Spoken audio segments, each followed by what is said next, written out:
Um, this program controls a sequence of LEDs that turn on the linear fashion.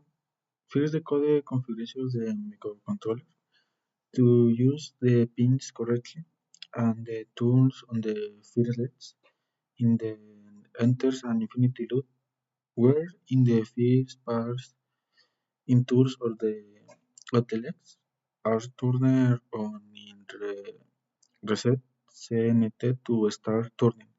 Of the left from the left to right again point the value of CNT to the left. In each interaction between each action the program pause for 100 milliseconds so that each change is visible. This loop repeats. Continuous creating a visual effect of the legs turning on and on learning. The Atmega 332AP picture here is the PURD pins the PD0 and PD7 as the main outputs today in a LED bar with pins 30, 21, 22, 1, 2, 9, 10, and 11.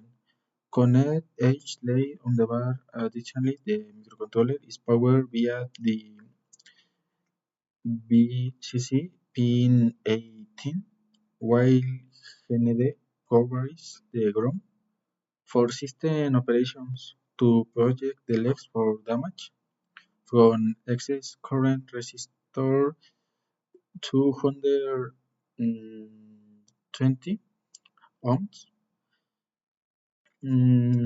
are used to limit the amount of current flowing to each LED. In summary, the port D pins control the LEDs, the power and ground connections, enable operations of the microcontroller, and the resistor protect the LEDs from damage. Here we can see the physical setup. As we can see, the setup is quite simple and there's on connections. It only involves connecting the LEDs to the corresponding pins and establishing a common ground connect.